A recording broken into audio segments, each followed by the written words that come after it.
They have come on board today to do this beautiful kirtan for this wonderful service. Very nice. Thank You you. enjoyed the service, Dwight and Anirudh? Yeah. Very nice. Thank you. Hare Krishna. Okay, so we welcome all the devotees for the Chaitanya Charitamrita sessions. We'll offer our prayers and move forward. So today we have an interesting topic to discuss. As we all know, we are discussing the Antilila third chapter, Haridas Thakur's pastimes. So something interesting we have here today. Some more of the pastimes. I'm just trying to share the screen. Just give me a second.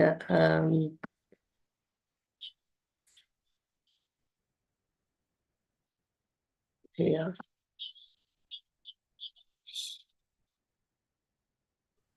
Yes.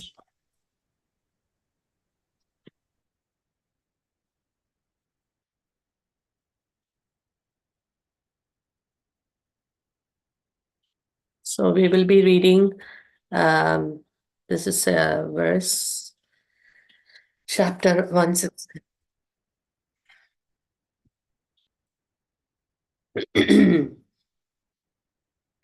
Jaya Jaya Shri Chaitanya Jaya Nityananda Jaya Advaita Chandra Jaya Gaura Bhakta Vrinda Jaya Jaya Shri Chaitanya Jaya Nityananda Jaya Advaita Chandra Jaya Gaura Bhakta Vrinda Jaya Jaya Shri Chaitanya Jaya Nityananda Jaya Advaita Chandra Jaya Gaura Bhakta Vrinda Shri Chaitanya Charitamrita Ki Jai, Srila Prabhupada Ki Jai. So, reading from Shri Chaitanya Charitamrita, Antya Leela, third chapter, 169, verse number 169.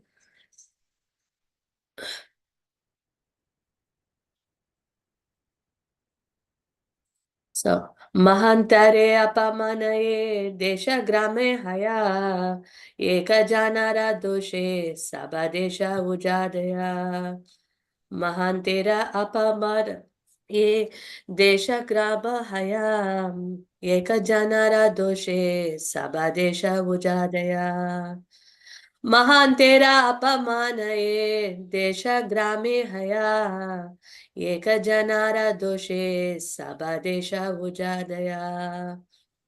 Anyone like to repeat this one? Yes, Mataji, may I repeat? Yes, please. please. Mahataira apamana yede sagra mehaya eka janara dose sabadesa ujadaya.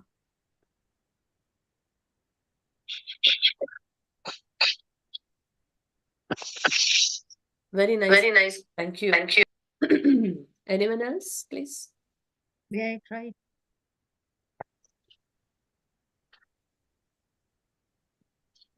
Mahatera apamana yedesha grame haye ek janara dosha sabadeshe ujadaye.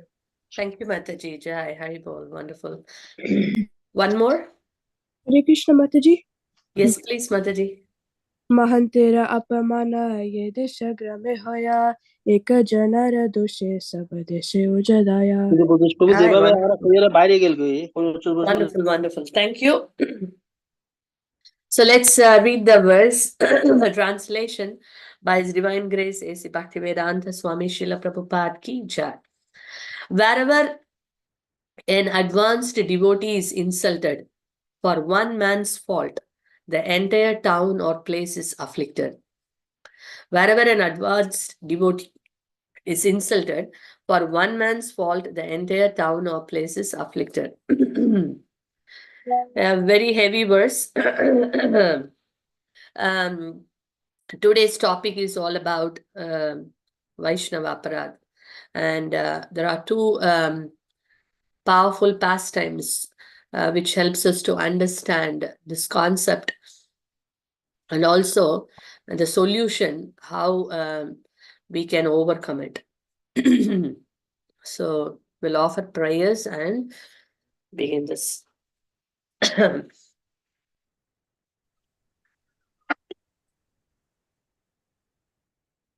ज्ञानतिमिरन्दस्य ज्ञानाञ्जनशलाकया चक्षुरुन्मिलितं येन तस्मै श्रीगुरवे नमः। श्रीचैतन्यमनोभीष्टं स्थापितं येन भूतले स्वयं रूपा कदा मह्यं ददाति स्वापदान्तिकं। वन्देऽहं श्रीगुरुं श्रीयुतापदकमलं श्रीगुरुं वैष्णवांश श्रीरूपं साग्रजातं सगगन रघुनाथान्वितं तं सजीवम् साद्वैतं सावधूतं परिजनासहितं कृष्णचैतन्यदेवं श्रीराधा कृष्णपादान् सकगणललिता श्रीविशाखान्वितांश हे कृष्ण करुणा सिन्धु दीनबन्धो जगत्पते गोपेश गोपिका कान्ता राधा कान्ता नमोऽस्तुते तप्त काञ्चना गौरङ्गी राधे वृन्दावनेश्वरी वृषाभानुसुते देवी प्रणमामि हरिप्रिये वाञ्छाकल्पतरुभ्यस्य कृपा सिन्धुभ्य एव च पतितानां पावनेभ्यो वैष्णवेभ्यो नमो नमः। जय श्री कृष्ण चैतन्य प्रभु नित्यानंद श्री अद्वैत गदाधर श्रीवासरि गौर भक्तवृंदा।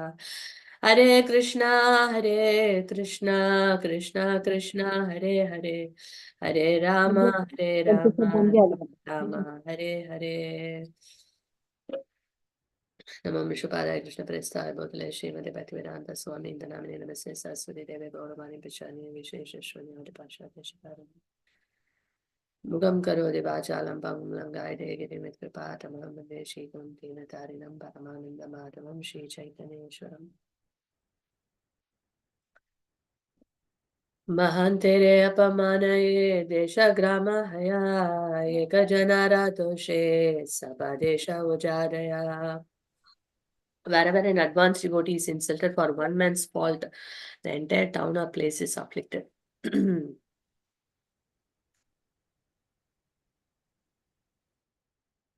So,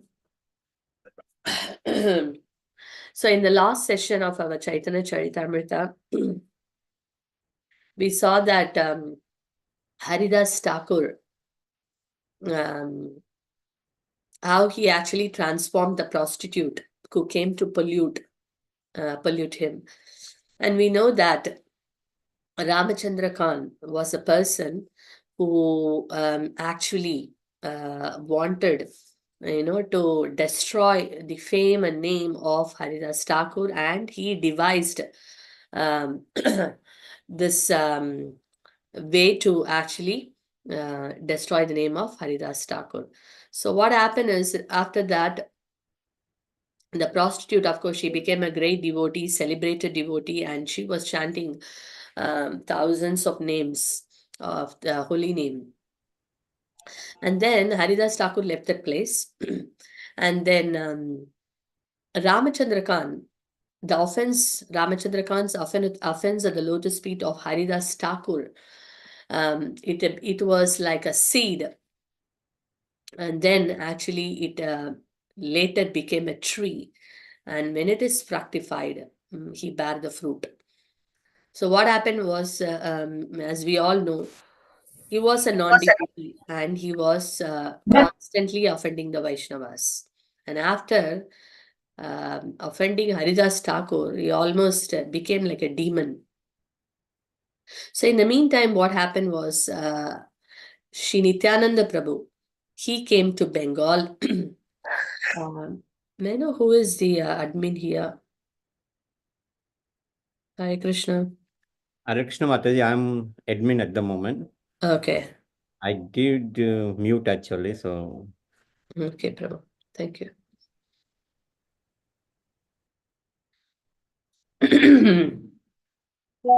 So, so what happened was, Nityananda Prabhu was came to Bengal as per the order of Sri Chaitanya Mahaprabhu. And then he came as per the order of Sri Chaitanya Mahaprabhu. And then he was touring all over the country.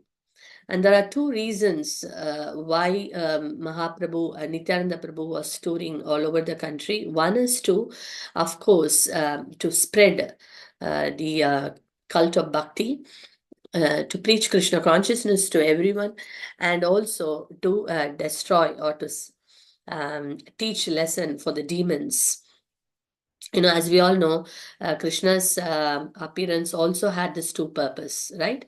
To protect the devotees and to annihilate the miscreants. So we see here Nityananda Prabhu's mission was to establish Krishna consciousness or give Krishna consciousness to many people, and also to subdue the enemies or the demons, the atheists, basically. So we know that so the devotees could follow, Srila Prabhupada writes in his purport, the devotees could follow Nityananda Prabhu. They follow in his footsteps of preaching this Krishna consciousness to others. So there are two kinds of people, Bhajananandi and Goshtianandi. So who is a Bhajananandi? Bhajananandi is a person who only does devotional service, but he does not preach. He does bhajan, that means he practices. He performs devotional service, but he doesn't preach. Whereas a Goshti Anandi is someone who is actually not only is an expert in devotional service, but he also preaches the message of the Lord to everyone. So those who follow the footsteps of Nityananda Prabhu are Goshti Anandis, that we don't only want to practice, but we also want to share this with everyone. So Nityananda Prabhu was touring all over the country, and he came to the house of Ramachandra Khan. So this is a story here we see. So he came to the house of Ramachandra Khan, and Ramachandra Khan, in those days in Bengal, I don't know even now, but people have got like a house where, there is an inside part of the house and an outside part of the house, like an outhouse, we say. So in the outhouse, they will have, in many of the Bengal houses, they have something called Durga Mandap, where they actually have the deity of Durga Devi, and once in a year they used to have a grand festival, and they invite people over there. And so when Nityananda Prabhu came, because this is like the out of the house where the when any guest come, they stay in the outside of the house, and the Durga Mandap is part of the outhouse. So an inside house, the women will be there, and so only when it is needed they come out. So it's like that. So when Nityananda Prabhu came, he came to this Durga Mandap and he stayed there, and with all his followers. So Ramachandra Khan was inside the house, and he came to know that Lord Nityananda Prabhu has come. So instead of he coming and personally receiving the Lord, he sent a servant. And what did he do? He sent a message through the servant that you tell Nityananda Prabhu. So he came to the servant came to Ramachandra Khan, and he said that, my master has informed me, has asked me to inform you that this place, is insufficient for you with all your followers. So he asked you to, me to accommodate you in a milkman's house. A milkman house, milkman has got a nice cow shed, so the cow shed will be sufficient for you. So, like insulting words. And then Nityananda Prabhu immediately got up, and then he said that this place is, as Ramachandra Khan said, this place is unfit for me. This place is fit only for a cow killing meat eaters.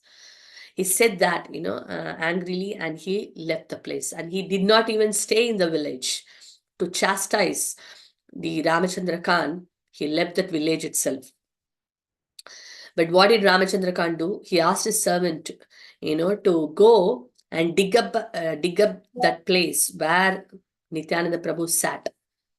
He wanted to purify the place. He felt that is now impure, he became impure after Nityananda Prabhu came. So he actually asked the servant to sprinkle water and, the cow dung, and to purify that place. Still, he was not satisfied. Then what happened after some time? Basically, Ramachandra Khan he was not paying income tax to the government. So the finance minister of the government, he came, to the residence of Ramachandra Khan. He stayed in the same Durga Mandap for 3 days. He arrested Ramachandra Khan, his wife, and all the and his children. He killed he was killing cow and he was eating the meat at the same place, as Nityananda Prabhu predicted. And he was not only looting the house of Ramachandra Khan, but he looted the entire village for the 3 consecutive days. And then the village looked completely deserted. People ran here and there, fear of this looting. So we see here the verse which we read today, when one great personality or when a pure devotee is insulted, what happens? Not only the person who was the cause gets affected or destroyed, but the place, the entire place where he stays, or the village or the location, everyone gets affected. That is the curse, or that is the punishment one receives by offending a Vaishnava. So it is so dangerous, very dangerous. Generally, it is mentioned in the scriptures that if someone comes to our house, at least we should do 3 things. What are the 3 things? We should at least welcome them with sweet words.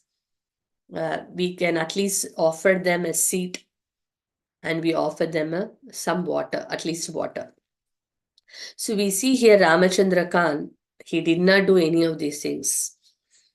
Nor did he actually invited the Lord inside. He did the opposite. He sent a servant to go away. When the Lord has come, Lord Nityananda Prabhu is none other than Balaram. But rather than doing any of these things, he sent the servant to go away from the place. Such a very, great offense. And not only that, he sent him to another place. Not only that he did, but also he what did he do was he also cleaned the place. Basically, it is mentioned in the scriptures also that 3 things are very powerful to purify us. What are the 3 things which purifies us? The dust from the lotus feet of the Vaishnava, the water that has bathed or touched the lotus feet of a devotee, and the remnants, the food that has been honored by a devotee, the remnants of prasadam. So these 3 things are so powerful that just by taking these 3 things, one can actually purify his existence. So in fact, Ramachandra Khan should have been grateful or should have felt blessed that the Lord has personally visited his place and he should have taken the dust. What did he do? He cleared the place. He cleared the whole place with cow dung and water. He felt it is impure. So in that way, he insulted the Lord. A great offense again. So the power of that offense is that not only he was destroyed, his wealth, his followers, his name, but the entire village was destroyed. So that is why this Vaishnava aparad is considered as greatest offense. And we are going to see in another pastime, which also shows the effect of this same aparad. So then what happened was Haridas Thakur, then later, he went to a village called Chandapur. Chandapur, they say now currently renamed as Krishnapur. And this is in the place called, this Chandapur village is in Saptagram, in the Hooghly district. And Saptagram is a place, when we hear this word Saptagram, 2 great personalities, we remember this great Goswami who came from that place, that is Raghunatha Dasa Goswami. So Raghunatha Dasa Goswami's father, Govardhana Mazumdar, and his uncle, Hiranya Mazumdar, were staying in Saptagram. And they were called Mazumdars because they were the landowners. They were the governmental, treasurers. Basically, they are the treasurers. And so they were living there, and Bhagavan Acharya was their priest.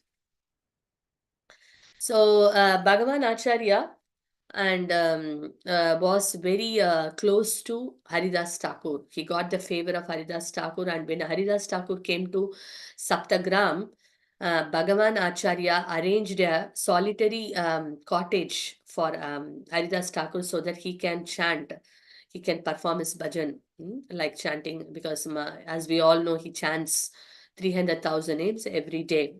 So he arranged a separate cottage for him, and Haridas Thakur would take prasadam from the house of Bhagavan Acharya. That time, Raghunatha Dasa Goswami was a small boy, and he was studying, and he would take so much association of Haridas Thakur, because Govardhan Mazumdar and Hiranya Mazumdar, their father and uncle, would often receive Haridas Thakur, and Haridas Thakur would come and do pravachans there. And so in that way, Raghunath Dasa Goswami, as we know, he got so much of mercy from Haridas Thakur and later got the shelter of Chaitanya Mahaprabhu. So one time, Bhagavan Acharya, the priest of Mazumdars, humbly requested Haridas Thakur to come for a very special program at the house of the Mazumdars. So Haridas Thakur accepted the invitation, and he went to that house, residence of the Mazumdars. So that time, many learned scholars and brahmanas and respectable gentlemen, they were all assembled, at his residence, at their residence. So when Haridas Thakur came, they were so happy, and the Mazumdars received with great humility. So at that time, there was also one more person was there. His name was Gopal Chakravarti. And Gopal Chakravarti was the chief tax collector, at the house of the Mazumdars. And what was his duty? His duty was to collect 1,200,000 gold coins, deposit 1,200,000 gold coins, to the government. So, so when Haridas Thakur came, everyone received him very nicely, and they were all glorifying Haridas Thakur, the great qualities of Haridas Thakur. So they were also discussing how Haridas Thakur was so wonderful and so amazing that he was chanting 300,000 names every day, So then they started glorifying the holy name. So someone said, the power of holy name. So some group of people said that, holy name is so powerful that it can free us from all sinful reactions. And some people said that the holy name is so powerful, it can award us liberation. So like that, when they were discussing, Haridas Thakur started speaking. He said that, these two things which you are talking about, getting freed from the sinful reactions and attaining mukti, these two are just the side effects of the holy name. You get this two benefits as a side benefits. They are not the main thing. By chanting the holy name, even chanting the glimpse of the holy name, one achieves ecstatic love for Krishna. That is the true benefit a person gets. So Haridas Thakur started, telling the true effect of the holy name. And then he quoted a verse from Padyavali. And Padyavali is a book composed by Srila Rupa Goswami. So in that one, there is a very famous verse which says that, after the, when a sun rises, as soon as the sun rises, it immediately dissipates all the world's darkness, which is as deep like a ocean. So the holy name of the Lord dissipates. The holy name of the Lord also dissipates the sinful reactions of a living entity. All glories to the chanting of the holy name of the Lord, which is auspicious for the entire world. So he quoted this verse and then he asked the assembly of Brahmanas and the learned scholars, please, give the meaning of this verse.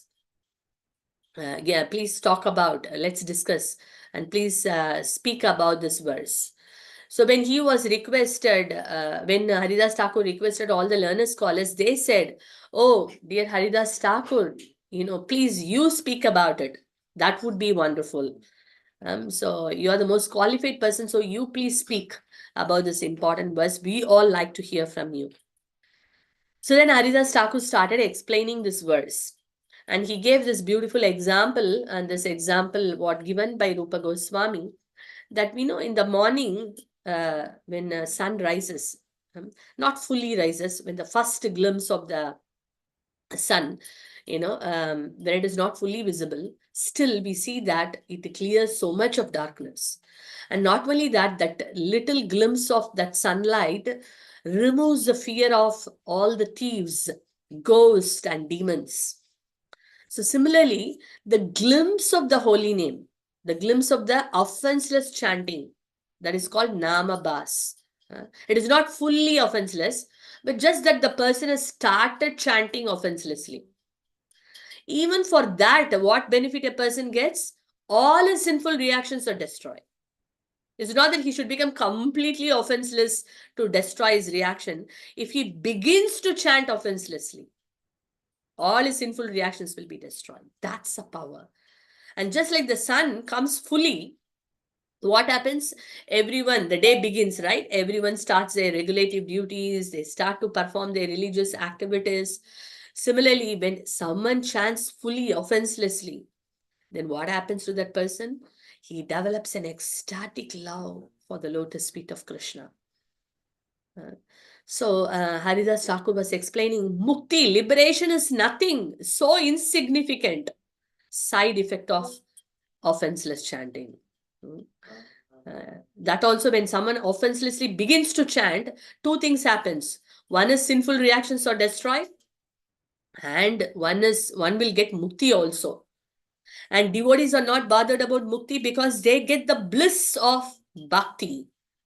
Because they get so much bliss in doing devotional service, they consider the happiness which is derived from mukti to be only a size of the calf's hoof print. If you compare an ocean is huge, broad. That is the happiness of one derives from bhakti. But the happiness which is derived from mukti, Brahmananda, is like if you take a calf, the calf's hoof print is so small, not even a puddle, like a little one. That is the happiness. So just imagine the comparison. So Haridas Thakur was explaining this mukti is nowhere there. And devotees are not bothered about that. They say that even if the Lord is ready to give mukti, they don't want to accept it. Rather, they prefer to serve the Lord life after life. So Haridas Thakur was so wonderfully explaining this verse and glorifying the power of offenseless chanting and what true benefit a person gets. So when he was talking and glorifying the holy name, Gopal Chakravarti intervened. And he said, "Oh, assembly of the scholars, we are now hearing the conclusion of this emotional person. What he knows, he is talking about, mukti is something a side effect. But, after millions of births, even if one is obtaining the knowledge of the absolute truth, still he cannot get mukti. Sometimes he gets, sometimes he may not get. And this person is telling that just by the glimpse of offenseless chanting, one can get mukti." And it is like, he was actually ridiculing Haridas Thakur's words. And then he said that, "I now offer a challenge that if one is not liberated by offenseless chanting, I will cut your nose." He was challenging Haridas Thakur. Haridas Thakur very peacefully accepted the challenge. But everyone was like so agitated, and they were, They were so disturbed, and Bhagavan Acharya, the priest of Mazumdars, became so upset. He said to Gopala Chakravarti, "What have you done? What a great offense you have committed against Haridas Thakur. What do you know about bhakti? You know, and you have offended a pure devotee of the Lord. You cannot expect any auspiciousness. You have put yourself in a very dangerous position." So Balaram Acharya was so angry and he spoke like that. And the Mazumdar said, "We are now dismissing Gopal Chakravarti from all services. It is a great offense he has committed at the lotus feet of Haridas Thakur." So he was dismissed from the service. And then Haridas Thakur was so peaceful. And then Haridas Thakur said to everyone, do not be worried. Do not be worried, because this person, this Brahmana is ignorant. He did not know, about the glories of the holy name, because by logic and argument, one cannot understand the glories of the holy name. And Gopala Chakravarti is used to this kind of logistic understanding, so he cannot understand the power of holy name. And he said to everyone, "May the blessings of Lord Krishna be upon you. You please, all of you, go home and do not be worried that I got insulted." So Haridas Thakur said that, and he left that place. And then everyone was very worried. And then this Gopala Chakravarti, what happened was, in 3 days' time, Gopala Chakravarti got leprosy. He was before he was very handsome and very youthful. And but what happened to him was, he got attacked by leprosy, and his raised nose, was affected, and it fell off. And his beautiful toes and fingers, it is explained like it was like a golden champaka flower. It got attacked by leprosy, and it all got, affected and fell off. So this was a punishment Gopala Chakravarti received. So we see that Srila Prabhupada mentions that, but whereas when Haridas Thakur, he received this news of Gopala Chakravarti that he was attacked by leprosy, he became so sad. So that's the mood of the pure devotees, that they don't derive pleasure of someone's distress, paradukha dukhi. And also we see that he was not agitated. He was so tolerant, and he just left the place. And we see the power of offending the Vaishnava, the punishment what. He actually challenged that he will cut off Haridas Thakur's nose, but his own nose fell off for putting such a challenging challenge before the pure devotee of the Lord. So we see that Sri Chaitanya Mahaprabhu says that the blaspheming the Vaishnavas is considered as the topmost offense, or the biggest offense. It is like considered as a hati mata, a mata hati. It is like mad elephant, is a mad elephant offense. So if there is a beautiful garden, and if a mad elephant enters the garden, what will happen to that garden? It will destroy all the creepers, flowers, trees, and it will just ruin the garden. Similarly, devotional service, if one may be in a very high level of devotional service, even one may achieve the highest stage of devotional service, but if one offends a Vaishnava, what happens is that the Bhakti Lata creeper is completely, it dries off. It is uprooted from the base. So very dangerous offense, mad elephant offense. So we see that many examples. We now saw the example of Ramachandra Khan and Gopal Chakravarti at this point, like today's session. And we have many more examples in the scriptures. What happens when an advanced Vaishnava is blasphemed or is offended, how it destroys one's devotional life. So then what is the solution for it? So we see that the solution is also given that by taking the dust, by taking and by shelter, or by going to the devotee, asking for forgiveness and pleasing that devotee, one can actually protect oneself from the Vaishnava aparad. That is the only solution given.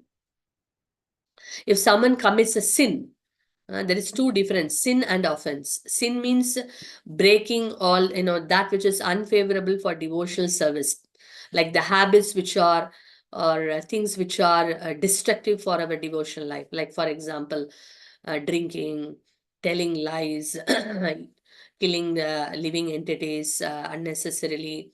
All these different things, or illicit relationships, all these are considered as sins. So how one can overcome sins? One can overcome sins by chanting the Hare Krishna mantra, by stopping that activity, by chanting the Hare Krishna mantra, and by just doing that, one can actually overcome the sins. But one has to stop that sinful activity. So one should stop the sinful activity and repent for that sins what he has committed and chant the Hare Krishna mantra. He will be free from the sins. But what is an offense?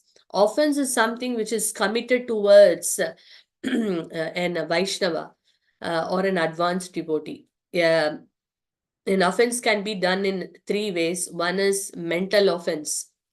Mentally, one may think bad about a Vaishnava, but in Kali Yuga, that offense is not considered very serious. Because in that is even not given that great punishment. But yet one has to check those offenses in the mind itself, because over a period of time those thoughts will take the form of words, and then one will commit a verbal offense, and the verbal offense over a period of time becomes a physical offense. So then what happens is that it becomes even more dangerous. And then we see in this case of is this is what happens. It takes the shape of physical offense. So offense, we were talking about sin or offense. So sin can be, we can free ourselves from sin by chanting the Hare Krishna mantra, by repenting for it. But whereas an offense, by chanting Hare Krishna mantra also, one cannot be forgiven from the offense, because offense is serious than sin. So offense can be overcome by asking forgiveness from the devotee whom we have offended, and by pleasing the devotee. So by pleasing the devotee, then when the devotee feels this thing, then we can be actually free ourselves from the offense. So that is the only solution given. So we see the examples, we will see a couple of examples where, so in this case, neither Gopala Chakravarti nor Ramachandra Khan asked for forgiveness. They did not even feel bad that they have committed an offense. They did not feel bad. They did not realize that they have committed a mistake. They felt that they are correct. Till the end, they did not feel bad. They did not regret. They did not go and ask forgiveness. So that's why they have to pay the result. But we will see the example here of a couple of examples where see how unknowingly they have done some offense also, but then, or unknowingly or knowingly, and how they were they got protected. So the example is, one is we see that once Mahaprabhu, he was in the Srivas Thakur's house. So he was in Srivas Thakur's house. He was sitting on the throne of Vishnu. And Chaitanya Mahaprabhu said, my mother Sachi Devi, cannot attain Krishna Prema because she has offended the lotus feet of Advaita Acharya. And everyone were stunned because Mother Sachi is the Supreme Lord's mother of Mahaprabhu. How can she commit any aparad? So they were so stunned. So the moment they heard this statement from Mahaprabhu, they went to Advaita Acharya's house to bring him to Srivas Thakur's house. So when Advaita Acharya came to Srivas Thakur's house, and he started glorifying Mother Sachi. When he started glorifying Mother Sachi, he went into an ecstatic mood, and he started dancing, and then he fell down, in ecstasy. So that moment, Mahaprabhu indicated to his mother to touch the feet of Advaita Acharya. So Mother Sachi came and touched the lotus feet of Advaita Acharya and took the dust and asked for forgiveness. I mean, then, where Mahaprabhu declared that now my mother is freed from this offense at the lotus feet of Advaita Acharya. She may be able to now attain Krishna Prema. So just imagine the mother of the Lord, and even for the mother of the Lord, this is the same principle. The Lord did not say that it's just because my mother, okay, she is, she won't be, affected. And what offense she did? She did not do any big offense, because what the so-called offense is that when Mahaprabhu was a little boy, Nimai, and he had a brother, so Vishwarupa. So when Vishwarupa and Nimai were small boys, they used to run to from Sachimata's house. Advaita Acharya's house is not too far, in Navadip Dham. So they would go, and especially Vishwarupa would go, and he would hear the Bhagavatam class given by Advaita Acharya. And he was so attracted, to the teachings of Advaita Acharya, and later he took sannyas. So Mother Sachi was so worried, when Vishwarupa took sannyas. So she was not very happy, because he was getting the association of Advaita Acharya, and then he took the renounced order of life, and then he was always there. So mentally she thought, oh, the Advaita Acharya, because of him, that her son Vishwarupa became like that. And that was just mentally she just thought that, also not in a very bad way. Any mother would feel, that kind of hard feeling when the child is like leaving her, so and for that Mahaprabhu said she will not get Krishna Prema because she has offended. She did not say verbally, she did not show anything in action, but just for that Mahaprabhu said it is a serious offense. Just imagine. But what did Mother Sachi do after that? She came and asked forgiveness from Advaita Acharya, and then the Lord himself declared that she is freed from that offense. So the solution for the offense is to take the dust from the feet of the Vaishnava, ask for forgiveness, and make them happy. So we see that in this case, Mahaprabhu himself declaring it. Then we see another famous example of Durvasa Muni, and Ambarish Maharaj and Durvasa Muni pastime. We all know that Ambarish Maharaj, great Raja Rishi, he was a great king. Equally, he was a great devotee. He was doing all the services. He was known for engaging all his senses in the senses of the Supreme Lord. Rishikena Rishikesha Sevanam Bhakti Ruchyate. His eyes in seeing the beautiful form of the Lord, ears in hearing about the Lord. He would go to the temple, even though he had so many servants. He would go personally and clean the floor of the temple.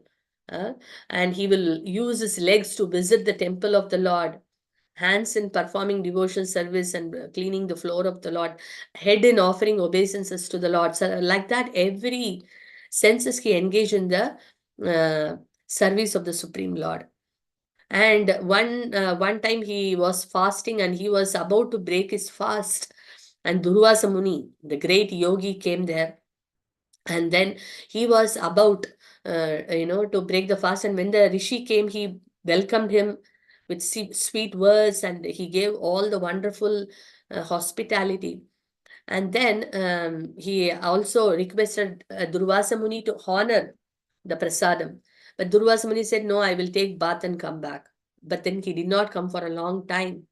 And the time for breaking the fast is quite close.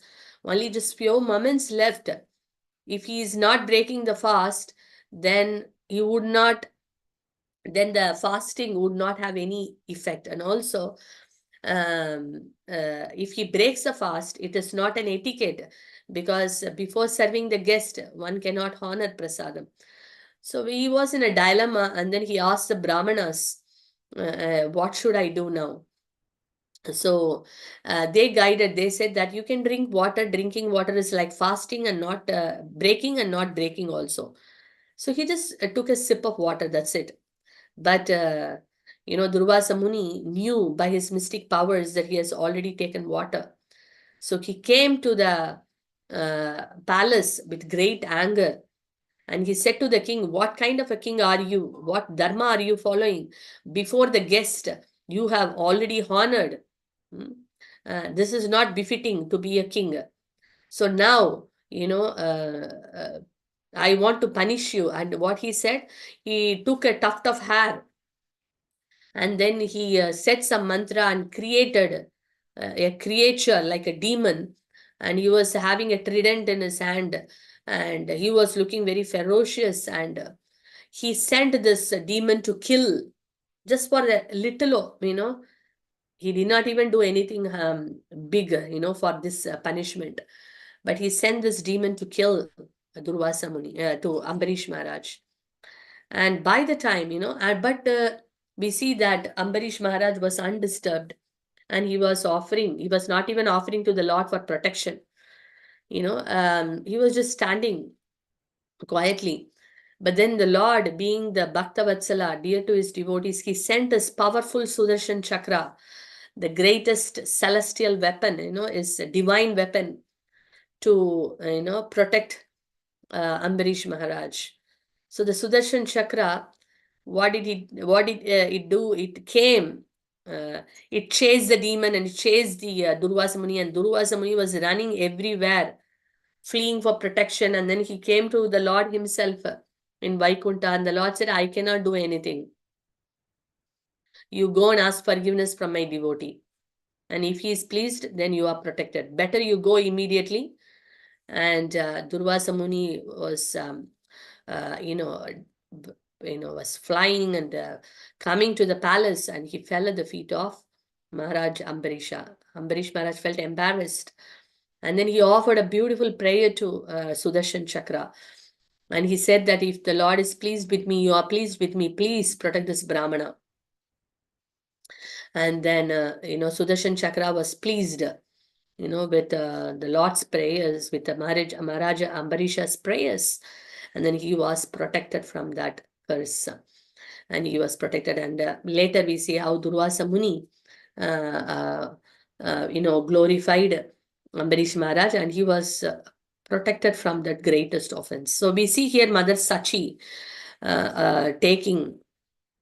asking forgiveness from Advaita Acharya, and she was freed from that offense. And similarly, we see the example why the Lord sometimes puts himself or his dear devotees in that position, so that the whole world can understand the lesson.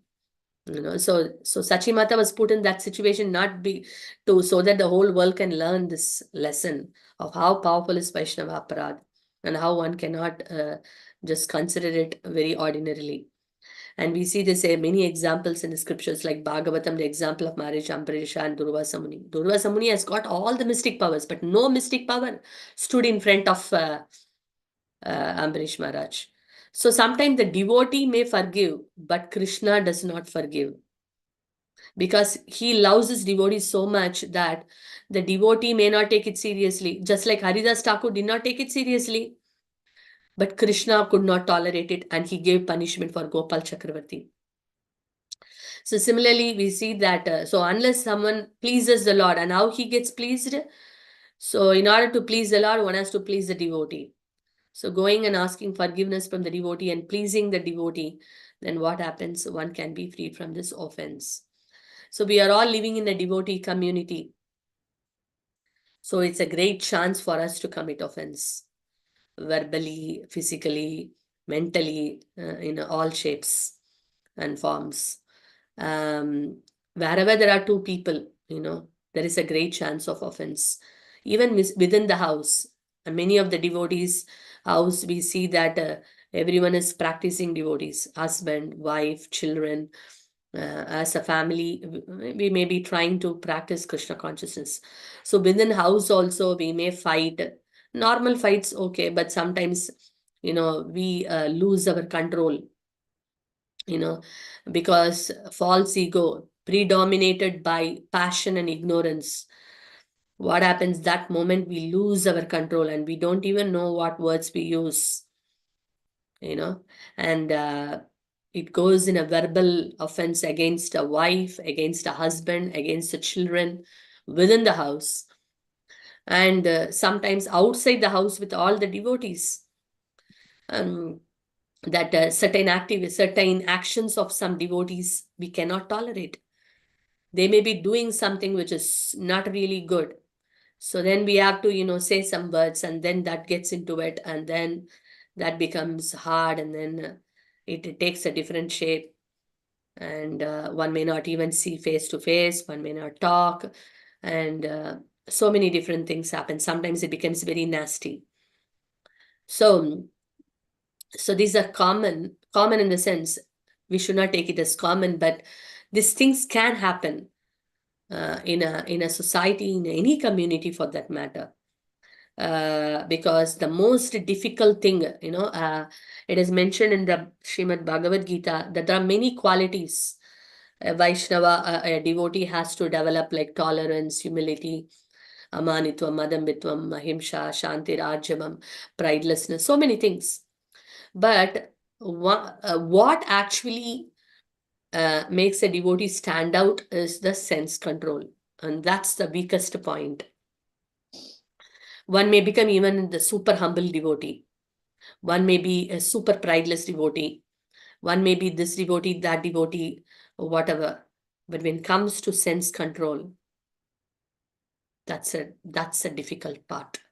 We lose our temper. We lose our control so easily, because we are not in the level of pure devotees. Because pure devotees can tolerate. We see that Haridas Thakur did not even do anything. He was not even bothered. We see the example of Advaita Acharya. We see the example of Ambarish Maharaj. He was not even disturbed a moment. But in general case, we as a practicing devotees, it's natural we get agitated. We get, sometimes we may get agitated for a good reason also, not necessarily a bad reason. Sometimes it's a good reason, but when somebody is not taking the good instruction, we get angry. Why this person is not taking? It could be a child, it could be a wife, it could be a husband, it could be a closest devotee. I am telling a good thing for him or her, but she's not taking, and then I am tolerating for some time, and then I get out of control and I just blast. So, but still that person is not taking. What is the use of blasting then? You see, everyone has a free will, right? So the lesson, some of the lessons which we can actually contemplate, basically this is again a lesson, like last week's session, we told that we have to go back and see what are the different things which is agitating us, which we have to put a list. I hope some of you might have at least done that exercise. And then work on that which is the most distracting one. What are the things which are distracting us? At least 3 things. And out of that, what is the one thing which is distracting and how we can work on it? So that one of the things we said was attentive chanting. Hope we have, these exercises are not just exercises for the sake of a session, but it is for us to use in our lives. And then we see a change. Similarly, the exercise for this week is that something we need to now look to make a list of the devotees whom we have offended. Grossly, at least the offense which we can remember, verbal offense or physical offense or whatever offense it is. We list out all the offenses, the devotees whom we have, at least whom we remember. And then, why I offended them. What is that reason I got agitated? I ended up doing that offense. What is that? What is that anartha which has agitated me? And then going to that root cause of, if you see the pattern, when we have actually offended Vaishnavas, there is a pattern. And in that pattern, we see that there are some anarthas which are constantly as coming out. And that is the reason I ended up blasting it, doing it. So we note down that, and then we start to work on it. Okay, how do I uproot this anartha? Because if I don't uproot this, if I'm not finding this root cause solution, I'm going to keep on offending the Vaishnavas again and again and again. So to future not to offend, I need to find the anartha, which is the root cause. It could be our false ego. Yeah, false ego is a major one. But why at that particular time? Maybe I'm envious of that person. Okay. So how do I overcome that? Okay, that is one thing to protect the future. But before that, let me go to the devotee, at least privately. It's not that we have to do in public. Nobody is asking us. We have to go privately. We genuinely want to first repent that I made a mistake. And then we want to pray to the Lord to get that strength, because sometimes our false ego is so strong. How do I go and stand in front of the person and ask forgiveness? I feel shameless. But it's better to be shameless than to get into this, danger of Vaishnava aparadh, because that danger will take us completely out from the devotional service. So what is better? Better to stay in devotional service. It's okay. My false ego is getting crushed and smashed. Let me, it's okay. That is nothing. I have to smash my false ego. Anyway, Krishna smashed me. Let me go in the lesson, go and ask forgiveness at person. I'm so sorry.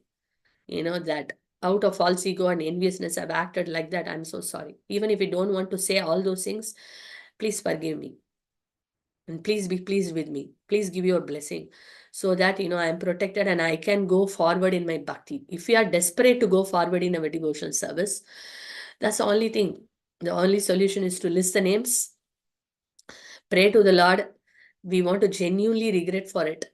And then we want to go and ask forgiveness from those devotees. And then also pray to the Lord every day. That's why we say Vancha Kalpatarubhesya. When we are offering, every day we offer pranams thinking of all the Vaishnavas, because many unknown offense also we have done. One is knowingly committing. Unknowingly, we might not have received somebody properly. We would not have spoken the right words, and they would not have told us also. And they would have felt that offense in their heart. Why this Mataji behaved like this? And when they feel bad, that affects our devotional life. That's why we don't get taste for chanting sometime. Sometimes our rounds are so dry. Sometimes we may read so many books, but nothing getting inside the head. Sometimes we feel there is no taste in devotional life itself. There is no juice in devotional devotee community. All these negative things comes because we have offended somebody somewhere, sometime. And that is actually taking toll on us. So the one of the ways we can now come out of it is to make a list, and then at least try our best. If someone is in the nearby vicinity, we can go, we can ask for not just like lip service of offense and then again do the same offense, but sometimes we may repeat the offense because our senses are so uncontrollable. But we have to make a genuine effort to control ourselves, and prayers, and then get deep into our practice so that we are not repeating those things again and again and again. So this is one of the real life lesson which we want to, this applies to me also. That's why I'm talking about this. So the first exercise I'm going to do is that I'm going to list and see What are those people, devotees, at least whom I can remember? Sometimes we may not even think this is an offense, but at least we should try our best to put and then ask for forgiveness genuinely from our heart. And we want to pray to the Lord, please give me that spiritual intelligence.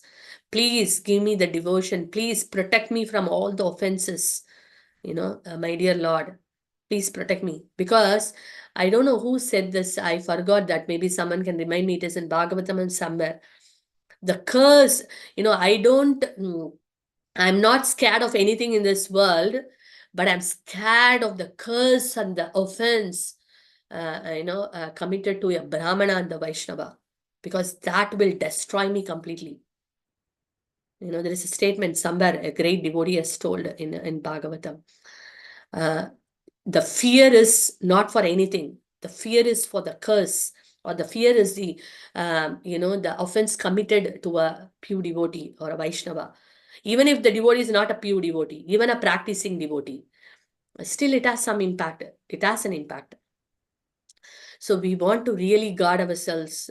One side, we put so much effort, for the Bhakti Lata to grow. So much effort we put, chanting, getting up early in the morning, so much austerity.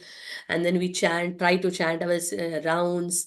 We try to read scriptures. We go and perform so much devotional service. So much we try to do, and another side, this Vaishnava aparad will kill all our efforts. Just it's like a glowing fire and one drop of water finish. So this Vaishnava aparad is like a water. It will fire of devotional service is completely destroyed. So dangerous.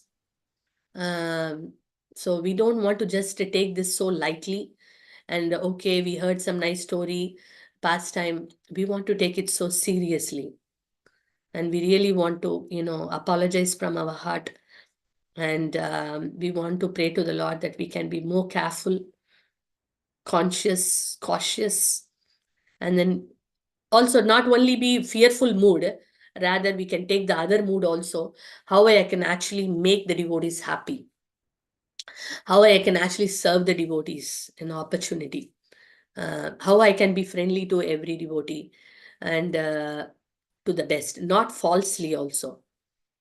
Sometimes, it can take another way. Just putting just a plastic smile, is not the way to do it, because Krishna is in our heart as Paramatma. He knows whether we are doing artificially or naturally. We have to do everything naturally. We don't want to do it anything artificially. So that's a point. So this is a life lesson, and I seek forgiveness from all of you. I've got a platform and opportunity here. So please kindly forgive me for all those offenses I have committed knowingly, unknowingly. Please forgive me and bless me so that I can go forward in my devotional life. And especially when you are in a position, of guiding devotees, it is so hard, because many times you may end up displeasing devotees. So it's a dangerous position also. When you go higher up in the ladder in your position, it is not easy. It's a great responsibility. So humbly seek all your blessings and forgiveness. Please, hope you will forgive me. And pray for me, keep me in your prayers so that I have the proper mood of service, and to please Krishna, Guru and Vaishnavas in a sincere spirit of service. So thank you so much. And I hand over now to Ranjani, my Prabhu. Prabhu, Hare Krishna. Hare Krishna. Thank you, Mataji. Let me share my screen.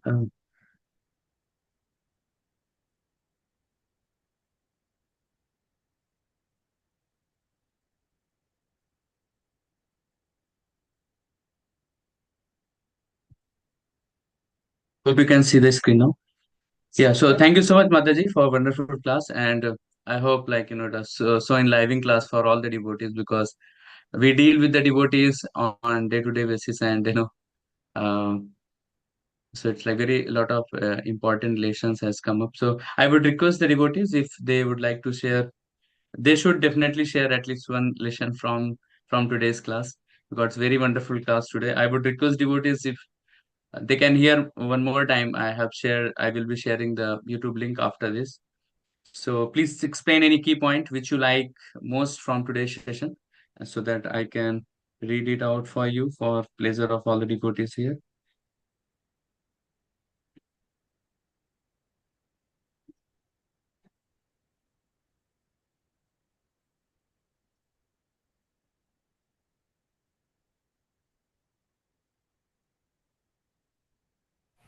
Yamuneswari Mataji, this is Monica. Can I ask you one question? Yes, It's please, ma'am. coming from.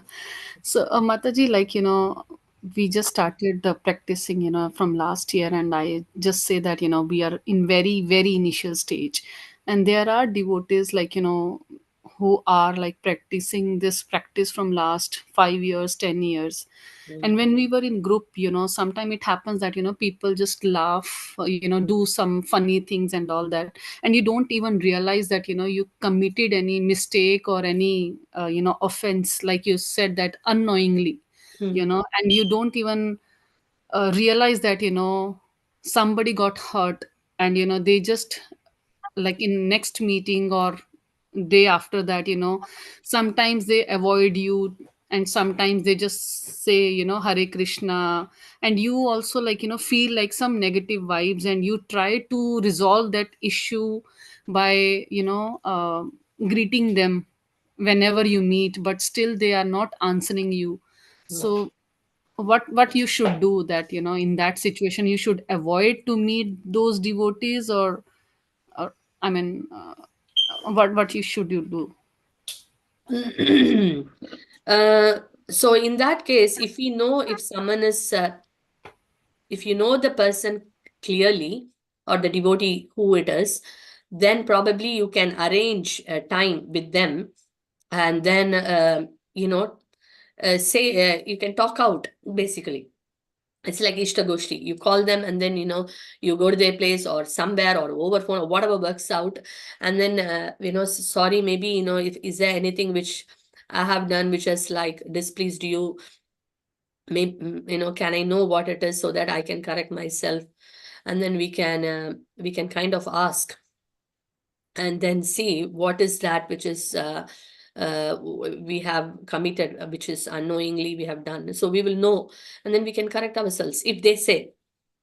But if they don't say, then what we have to do is that we need to okay, maybe that point of time, maybe something has disturbed them so much probably that they don't want to now share it with us. Maybe give that space and time, then after that again ask the same thing, and till the time you can pray to the Lord. Okay, maybe unknowingly I've done. You keep them, think cool and go, and give them that space, and then ask. Then sorry, is it something which is then probably they may open up, because time heals things, and then probably they may be in a position to kind of share, and then we understand, and then we can go forward. In the meantime, we pray to the Lord to also give that intelligence, so that when we are genuinely, one thing which I wanted to say also, when we genuinely repent for something, whether it is unknowing, knowing, for somebody, at least if we know, you see that Krishna reciprocates, because he's in the Paramatma in everyone's heart also. And then Mhm. somewhere you see that he inspires that person to talk, or say something, and in that way it can be resolved. So that is one thing. Sometimes what we can do is confidentially we can disclose this to a senior devotee, who can help, so that they can actually become like a mediator or something, and who can help us to bring them, and again the person who can be trusted. So this is another way. Okay, Does it sure. answer? Yes, thank Yeah. you, Mataji. Okay, Mataji. Yeah, Prabhu. Yes. Jai Haribol. Thank you. Very nice question, Mataji. I hope many devotee might have, and they got the answer for this wonderful question. So thank you, Mataji, for asking on other behalf. So I will read out the some of the takeaways from wonderful devotees who have shared here. So, Prema Shakti Lakshmi Priya Mataji has mentioned Vaishnav Aparadh can take you out of devotional service. Being careful in dealing with the devotees, especially when you are in guiding position. It is easy to displease them. Introspect and ask for forgiveness wholeheartedly. Krishna will not forgive those who offend his devotees. Very well. Thank you, Mataji. Aprupa Krishna Priya Mataji has mentioned, be caution about the Vaishnava offense and be ready to ask for forgiveness. Thank you, Mataji. Shrikant Prabhu has mentioned, serve the Vaishnava and get the mercy of the Lord Shiv. Hari Bol. Nagarajan Prabhu has mentioned, Vaishnava Aparad is compared to mad elephant. Hari Bol Prabhu. Thank you, Prabhu. Shunaina Mataji has mentioned, blaspheming devotee is the biggest offense. One should seek forgiveness from the devotees who have offended. Hari Bol. Thank you, Mataji. Aruna Mataji has mentioned, the greatest offense is Vaishnava Aparadh. It will take you out from the devotional service and will put you in the greatest fear. So always pray to the devotees and the Lord for the forgiveness. Thank you, Aruna Mataji, for wonderful point. I'll wait for some more minutes. If devotees are typing, they can quickly type and I can read out for their places. Prabhu, thank you for that quote which you have sent me. The verse from the Bhagavatam where we say that the 5th canto one. Could you kindly read the translation, Prabhu, please? Yes, Mataji. Yeah. So Mataji was highlighting the point from the Bhagavatam, Srimad Bhagavatam, 5th canto, 10th chapter, text number 17. So shall I read, Mataji, or you Yes, want to please, read? Prabhu. Okay. So the translation is like, my dear sir, I'm not at all afraid of the thunderbolt of the king Indra, nor am I afraid of the serpentine piercing trident of Lord Shiva. I do not care about the punishment of Yamraja, the superintendent of death, nor I am afraid of fire, nor I am afraid of fire, scorching sun, moon, wind, nor the weapon of Kuvera. Yet I am afraid of offending a Brahmana or Vaishnava. I am very much afraid of this. Yes, Thank you, Prabhu.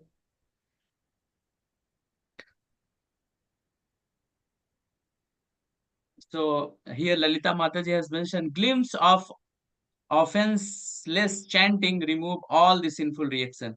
Glimpse of offenseless chanting removes all the sinful reaction. Sometimes devotees may forgive Krishna, could not forgive the offenses of some person. Attentive chanting is blissful bhakti. Very well. Thank you, Mataji, for some of the points we have mentioned here. Taruni Mataji has raised hand. Hare Krishna, Dhanupranam Mataji, Dhanupranam all devotees. Mataji, thank you so much. Really, really wonderful, very inspiring class today. Very practical. Mataji, just have a small question. Trying to put it in correct words. Like, Mataji, when we are living in a very close-knit devotee community, like if the relation is we are just meeting for service or in temple or in program, but we live in a very close-knit devotee community, and so it's very easy to commit the offenses mentally, like you said. That is happens. I mean, like, even though we may not be pondering over it, we may not be doing it by thinking actually about it, but sometimes we just in the course of time or just anything is going on, we quickly judge each other. So how do we avoid it? Because this is like our family and we stay so close to each other. We meet devotees on daily basis and this happens. So how should we avoid it then? Like I just want to understand that is it you're talking about the things what we are thinking in the mind, like Yes, Mataji, mental offenses, I mental think things. even though we may not be trying to think that way, but sometimes we see, It's okay, yeah. someone is doing thing like that It's or presenting it, anything, the flash, like a thought comes in a mind, right? We can't avoid it yes. immediately, So even though we may be then not trying to ponder on it, but it will come and it's an offense. yes. So how should we avoid it? Yeah. The thing is that thoughts coming to the mind is one thing, but acting on it is the point. So like if you see the example, Yamunacharya, he says that when I think about the he says about the relationships with the women, and he says that when such thoughts comes to the mind, I spit at the thought. So we see that in the purport, Srila Prabhupada mentions that Yamunacharya is a great acharya. He's called Alavandar, the ruler. And he has ruled the Lord by his devotion. And even he says that I have got a thought, and how do I, he says that if a thought comes to my mind like that, I spit at the thought. That means the thought can come because it's natural when we are living in a world, the thought may come. But what I do with the thought, am I taking into the next step or not? So when a thought comes, then we see that if it can be used for a purpose, say for example, somebody is in a guiding position, say we come to know something is wrong, really wrong. It's not that we want to say that okay, I should not be thinking bad, and then we just keep quiet, but rather we see that if that is beneficial for a person to take an action on it, then of course we want to do it. But when we know that okay, this is not sure and is probably something which my mind is telling or something is telling, then we immediately think that it's just mind is playing up, it's just coming, and then we pray to the Lord that I don't want to judge or do anything about the person, because we do not really know the full story about it. So immediately we actually tell the mind what has to, it's like preaching to the mind. Okay, we say that, and then that ends there only. It is not going to the further kind of thing. So if it is favorable for a person's devotional life, and then of course that has to be turned action. See, that's why a father, mother, a king, a devotee who is in a leadership position, for them, they cannot just ignore everything as Vaishnava Aparad also. Sometimes they may have to see certain actions of certain, devotee, and they do it in a mood of service that, okay, is it helping the devotee or is it, kind of harming the devotee? Then in that case, we can take a step forward. But when I'm doing something out of my false ego, that, oh, that devotee has affected me something so that I am actually getting angry. So that is to be avoided. So you're talking about the mental offense, which is a very nice point, because from mental, as we are saying, that mind become, the thoughts becomes words and all that, which I said. Very true. That's a very wonderful question. Just that we need to see that, is it that just a normal judging of things happens without a full story? Okay, then I want to stop there only. Just like Yamunacharya says, I just spit at the thought. I don't want to even dwell on it and go forward. But if something, as a guiding devotees, we come across something which is actually a detrimental thing and which we need to really know, there is nothing wrong, because it is done in the mood of service. So again, the point is that Srila Prabhupada also, we see that he in many cases, in some of the devotees cases also, he has guided and strongly said, of course, he's a pure devotee, we can't copy, but certain principles I'm talking about. It is all about, am I doing it out of false ego? Anything, any aparad, am I doing out of false ego? And I'm doing out of enviousness to put the person down. That has to be, but when it is done to help a devotee, because say for example, someone is doing a mistake, and say I am the leader of that particular person, and this is detrimental for his life and to the entire family. So I can't be just thinking that, okay, if I call this person and talk, and then it becomes, because, if I go further on to this particular subject, oh, then it will displease them. And then I'm committing, no, I can't do that. I need to actually get into it and then see that what is its subject, what is actually affecting, trying to help. So that is only for the person who is in that position of guiding. And again, it has to be done with such cautiousness and carefully. And of course, we can always seek the advice of the Vaishnavas. And I know this is not directly connected to your question, but I wanted to clarify that also. But when a thought comes, it's not that we need to see that, is it favorable, unfavorable, is just the mind playing up, then we just make the mind, say that, no, it's not anyway required for my devotional life. Okay. So when we repeat the same thing, it's like mind is going away from the holy name. We drag the mind back. Similarly, when unfavorable things, anything comes to the mind, we train the mind, saying that it's not necessary for me. It's not going to, we need to see, oh, is it going to help? No, oh, it's come under this category. I don't want it. Okay, then stop. So like that, when we train the mind, then automatically the mind gets trained at a point of time that it don't unnecessarily judge over a period of time. So, is it clear, Mataji, or? Yes, Mataji, Yeah. perfectly. Thank you so Yeah, much, okay. Mataji. You answered 2 questions together. It's really wonderful. Yeah, actually, I Thank you so wanted to much. highlight that point, but somehow it got missed. Krishna has inspired you to ask the question, so I could highlight that point as well. I was actually thinking to ask as Oh, well, okay. but I thought too many questions Yeah, at yeah, one time. yeah. So That's why thank you your so much. father also, your mother also, not that children does all these things and I just watch because I cannot because my child is also a devotee, so I have to just keep quiet doing. Yeah. No, but it has to be dealt very carefully. Not that we have to keep yelling and shouting and correct them, but then we understand that we should find another mean or another way to actually discipline the children. Rather than always telling them you're wrong, you're this, you're that. Rather, we try to see that what is the other way, something which is a positive way and a spiritual way or a divine way where I can actually, inspire them to do the right things rather than just putting off and, kind of thing. So this is also a lesson we can learn because at the end of the day, they are also practicing devotees. Then again, they are devotees only. So it has to be dealt in a very nice way. We can see what are the better ways and nice ways of dealing and even correcting or helping a child, a wife, a husband, or a fellow devotee in a nice way. So we can try the ways.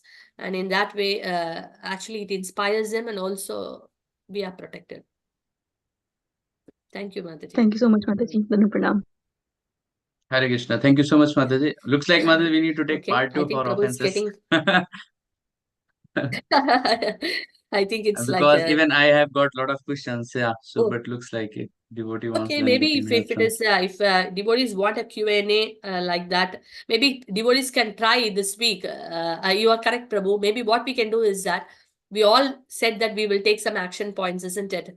So maybe the next session can be where devotees can share their realization. If anyone has done that exercise, and they can share, it will motivate everyone.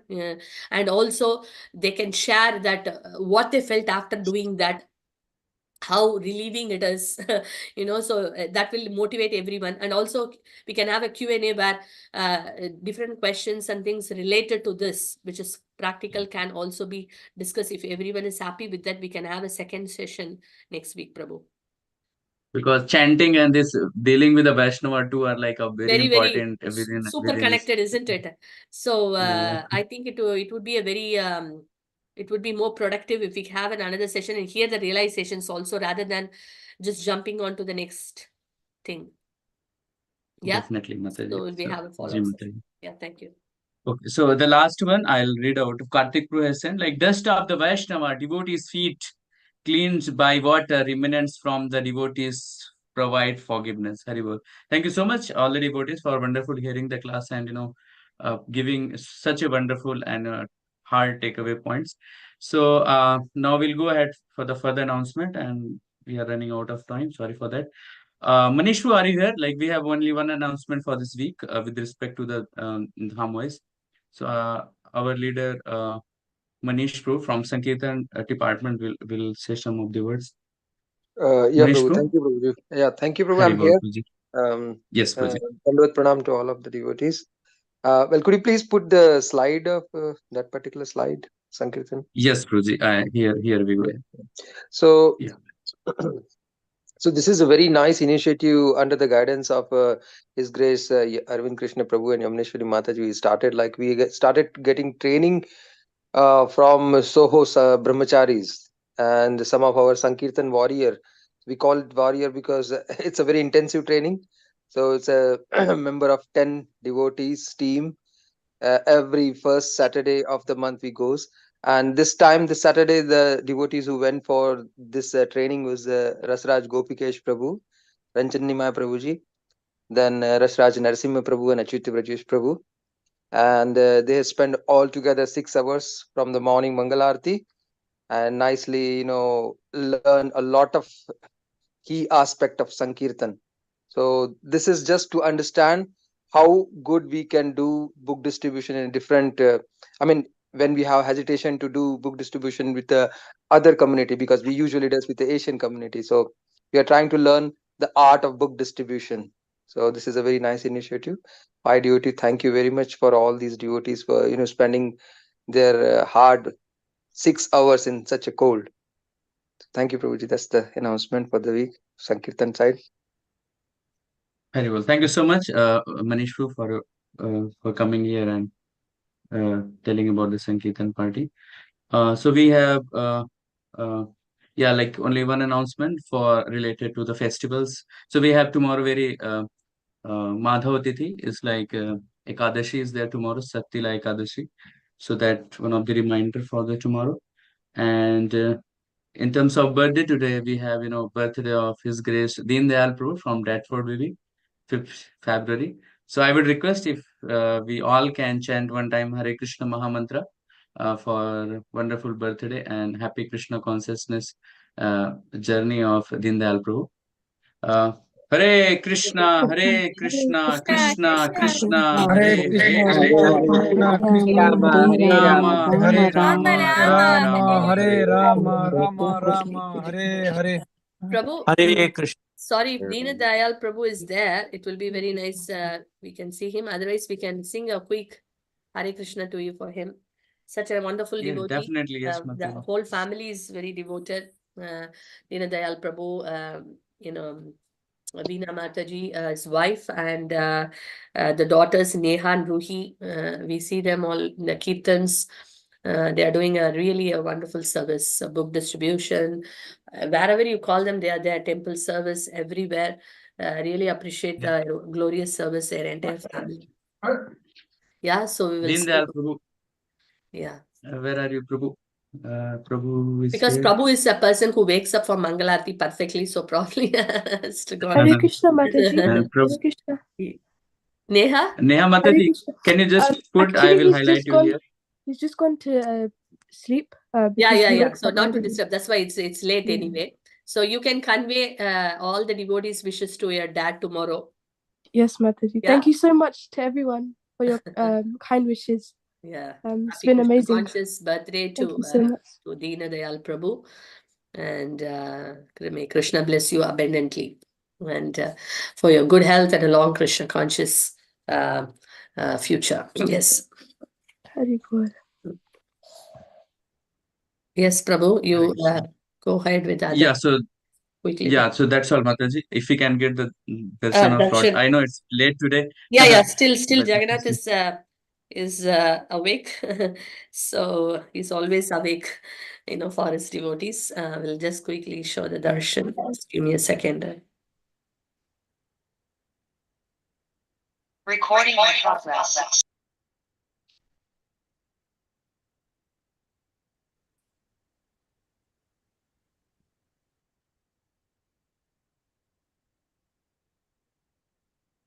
Prabhu, can you see? Can you spotlight? Yeah. yes, Mataji, I have a spotlight at Mataji. Shri Jagannath Baladev Subhadra Maharani Sudarshan Chakra ki jai, Shri Gauri Hi. jai, Jai. ki jai, Srila Prabhupada ki jai, Jai. Nitya Gaura Premanande Hari Hari Bol. Thank you. Hare Krishna. So tomorrow, happy Ekadasi for everyone, and we will try our best to follow those exercises given in today's session, and we request devotees to come forward to the next week to share your realizations. That would really help all of us to move forward in our devotional life. Thank you so much, Srila Prabhupada ki. Thank you, Ranjani Mai Prabhu. Thank you, all the devotees. Srila Prabhupada ki jai. Hare Hare Krishna Mataji. Thank you. Hare Thank you Krishna, so much, Mataji. Mataji. Thank you so much, Syam Prabhu, for coordinating Hare Krishna. entire Hare Krishna, CC everyone. class. Thank you, Hari Bol, Shyam Mataji. Prabhu. Thank you Hari so Bol. much. Hare Krishna. Thank you.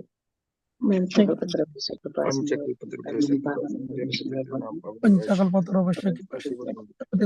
सिन्धुभ्यश्च नमो नमः।